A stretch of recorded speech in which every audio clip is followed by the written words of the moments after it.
Right, thank you very much, David. We're now going to move into 3 quick-fire 5-minute presentations just to set up the panel discussion. So I'm going to start by inviting Mick Ward to come up and address us. He's the Chief Officer, Transformation and Innovation for Adults and Health at Leeds City Council.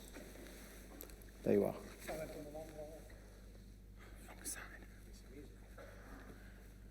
Hi, morning everybody. I'm going to have a slide coming up in a minute. There it is. Don't panic, it's not my poor tech ability. We'll come to that later. It is deliberately blank, because I think if we're serious about citizen-led work, we have to start from a blank sheet. And I'll come back to that later, but first of all, I just want to start with a bit of a thank you to the TSA. So the Leeds Telecare Service early this year worked with the auditors from TSA to look at our accreditation. And I'm really pleased to say that we passed that very well, got an accreditation certificate, and we're the first organisation to be certified for the new equipment service module. And you hear more about that from Katie and the team. Katie wave up to me at the front tomorrow.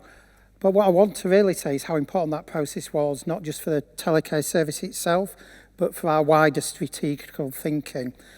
Because what the process did, as well as looking at the detail of telecare, really gave us a bit of a push to think, where does telecare really sit?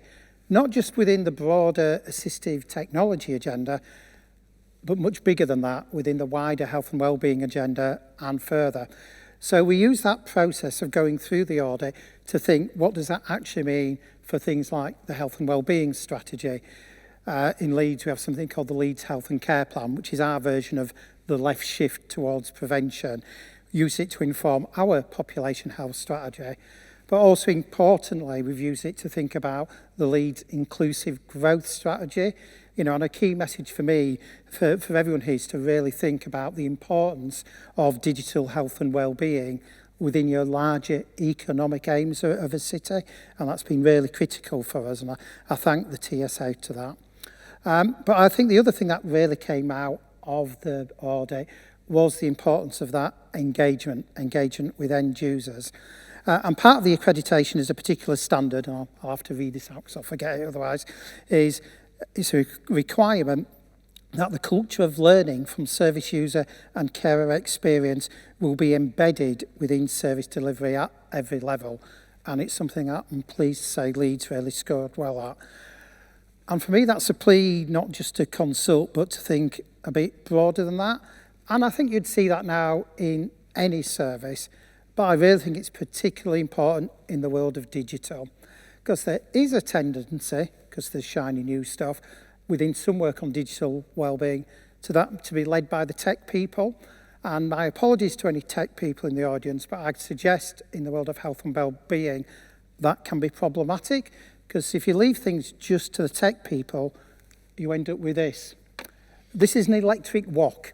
I just looked it up on Amazon beforehand. It's a particularly bizarre example at high end, 959 quid, when you can just buy a wok in most Chinese supermarkets. And it's just a reminder that just because you can make something, it's not necessarily a good idea. And you know what?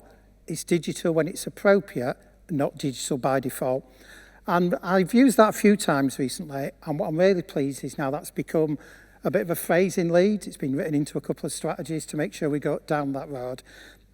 So what we've done in Leeds is build into our governance a requirement that all digital health and wellbeing work, from a wider strategic to a whole range of projects like Active Age that we're working with Samsung on, or the GovTech Challenge where we're working with a load of SMEs, it sits within health and wellbeing and is led by senior people in that.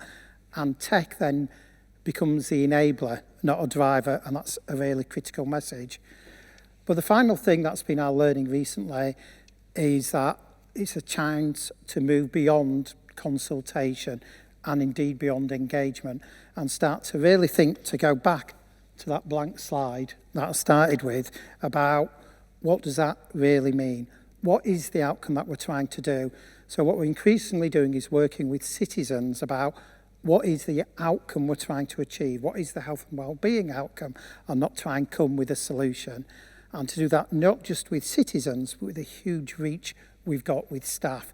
Never underestimate the breadth of the staff that we have and their direct engagement with people, whether it's telecare staff, home care staff, residential workers, district nursing. They're the ones with that direct knowledge who know what's going on and what's needed to change.